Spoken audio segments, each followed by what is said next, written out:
I knew everything was about to go sideways the moment Derek Vaughan called my life's work cute. Cute.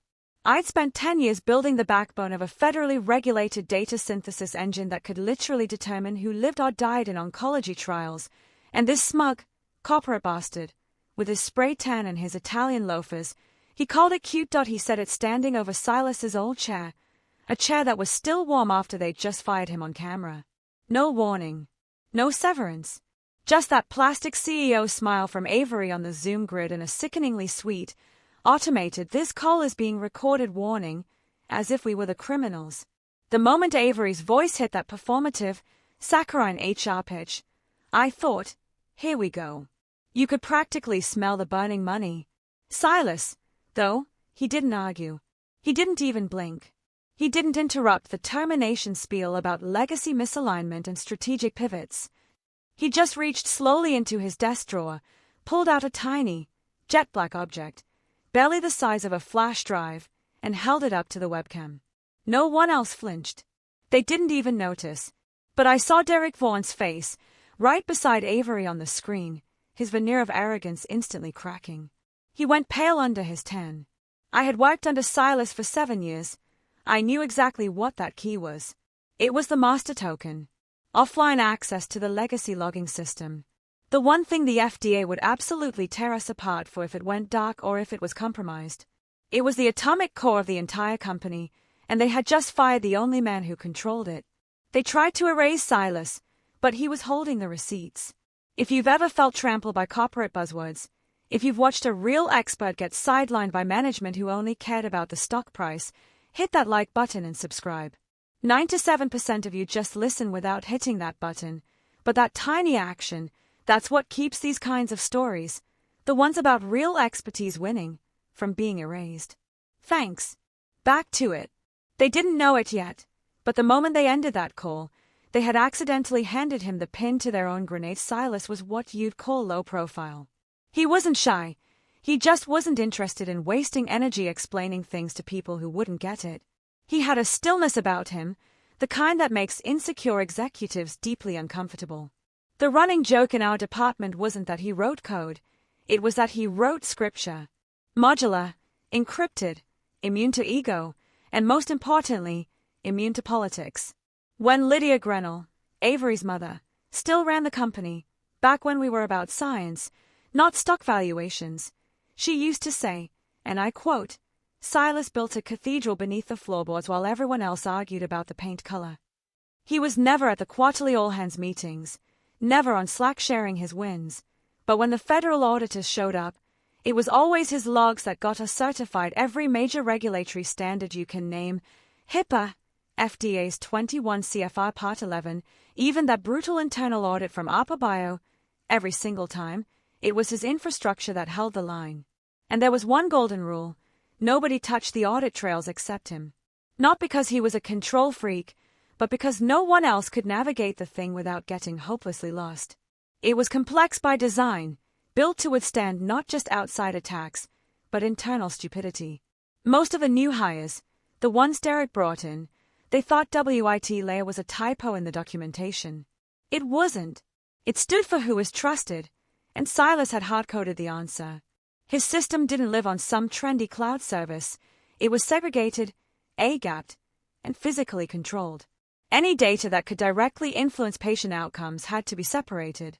The central, beating heart of this entire system was the logging core, an immutable, tamper-proof stream of audit records that went all the way back to the company's founding.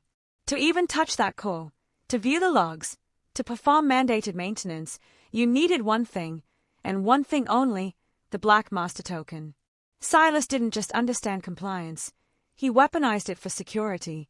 And now, the company's shiny new leadership, convinced they were too smart for the brittle legacy, were about to learn that the system he built was watching them.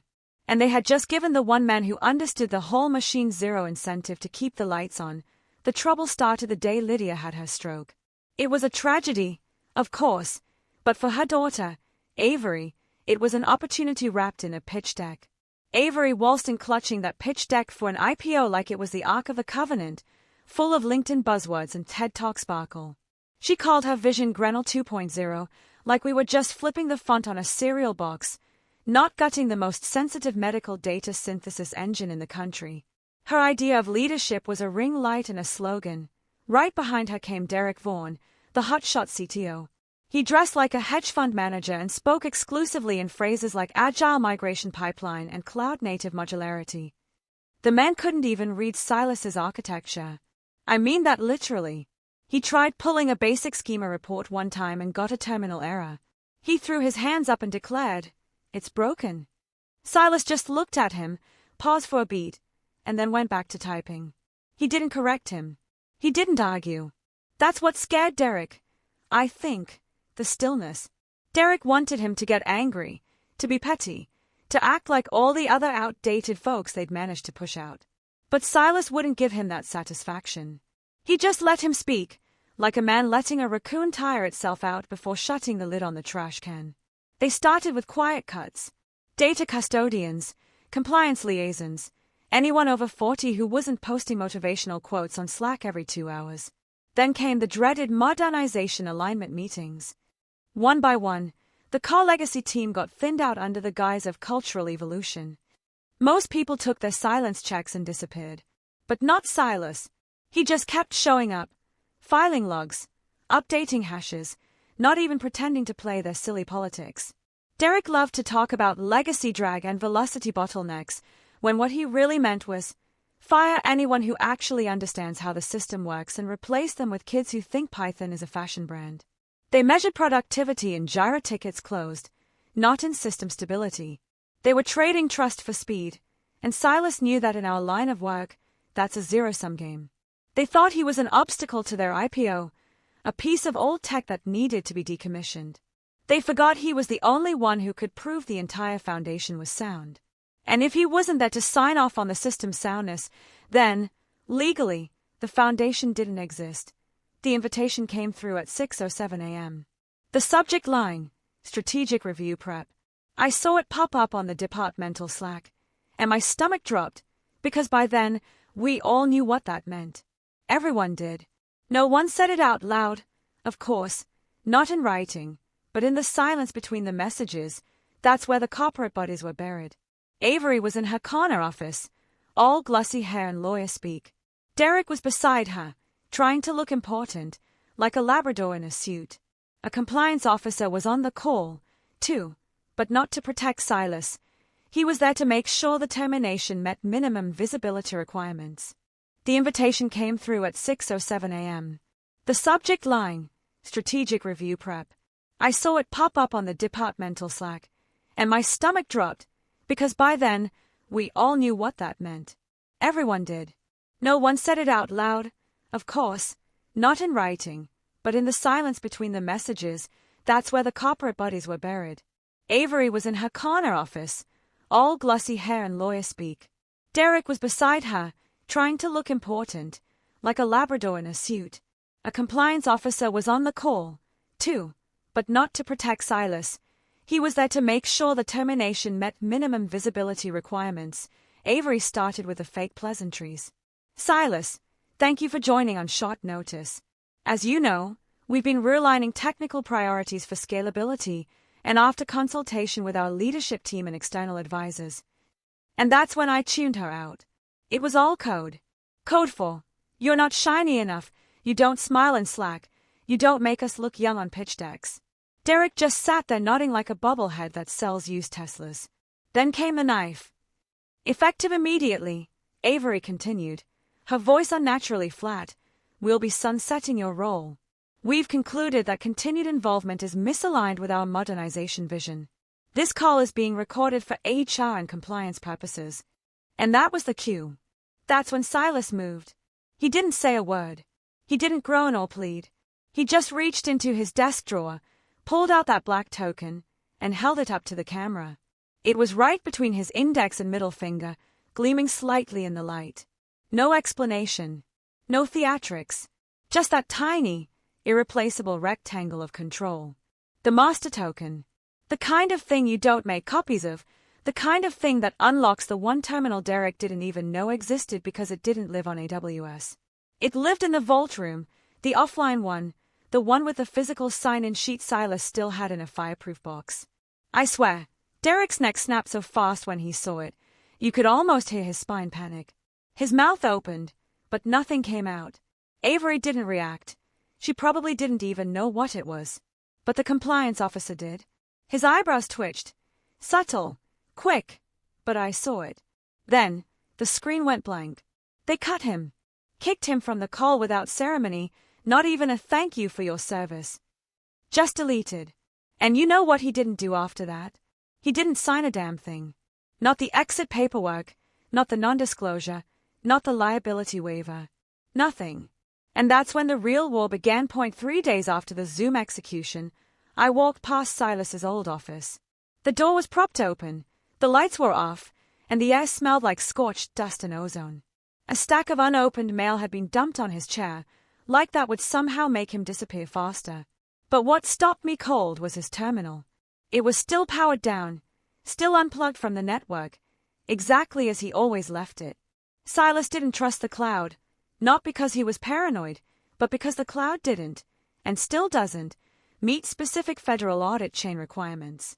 Every time someone tried to argue otherwise, he'd pull out a printout of 21 CFR Part 11 and wait until their confidence turned into a stammer. The system Silas built was not merely technical, it was tactical. Certain, critical modules ran entirely offline. That was the core point. 4 HIPAA, 4 FDA Phase 2 trials, 4 insurance cross-checks. This A-gap segregation was the company's shield against litigation and regulatory fines. The center of this entire tactical network was the logging core, the source of truth, an immutable, time-stamped stream of every data transaction the company had ever run. To touch that core, to prove its integrity, you needed one thing, the token. Token DOGS WIT9B. A slim, jet black hardware key with a rotating encryption seed and biometric activation failsafes. You didn't just get it. You signed for it on paper, in front of witnesses. You logged the time in a handwritten ledger. You checked it back in the same way. Chain of custody preserved in ink. Silas had designed this process himself because, in his words, one day, someone's going to try to fake this documentation. I want paper to laugh in their face. Only one token existed, and it was still firmly in Silas's possession. No handoff, no cancellation protocol, no transition logs. Derek and Avery, focused on their glossy IPO deck, were so focused on the future that they forgot the past was legally binding. They thought ignoring the token would make it go away, like a bad review on Yelp. But that token wasn't just a key, it was a lit match sitting over a field of dry compliance brush. The company was now conducting patient trials and submitting data to the FDA using a core system for which they could not legally prove the chain of custody. That was a black hole for compliance, a catastrophic failure. They had fired the keyholder without protocol, and in doing so, they had accidentally invalidated every single patient trial that relied on those logs. Silas hadn't said a word, but by holding on to that key, he had just pulled the pin on their entire operation. Silas didn't respond to Grenell's ridiculous, boilerplate cease and desist with a threat. He didn't rant. He didn't even raise an eyebrow. He just sent back one line, "Please confirm transfer of token IGS with 9B. No greeting. No sign-off. Nothing. No reply came back. Not from legal, not from HR, and certainly not from Derek or Avery. They were convinced Hugh was a crackpot, a crank holding onto an obsolete keychain. They had no idea they were ignoring a request for legal oxygen. Meanwhile, Silas was quietly meeting with Leliana Cho. She was the kind of attorney whose voice had a calm, surgical tone that made you sit straighter. She specialized in FDA whistleblower cases and biotech malpractice litigation, the kind of lawyer who read amendments before they made it into law. They met in person.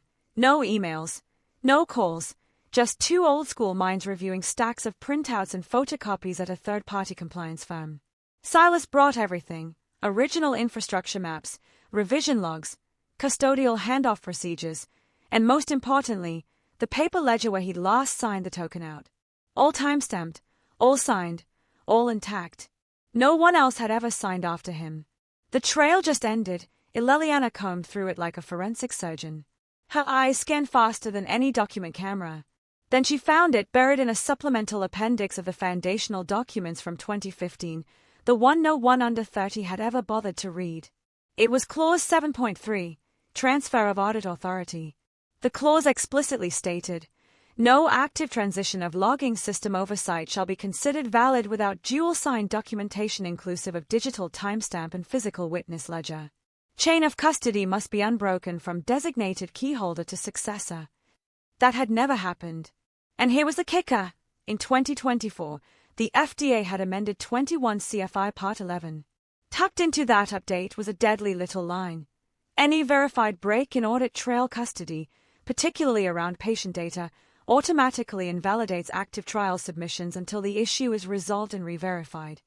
That meant if Grinnell couldn't prove who touched the logs when and how, their clinical data didn't count. Silas's token was legal oxygen, and Grinnell had just yanked it out of their own lungs. Leliana looked up with a half smile, not joy, but the professional disbelief coded in litigation instinct.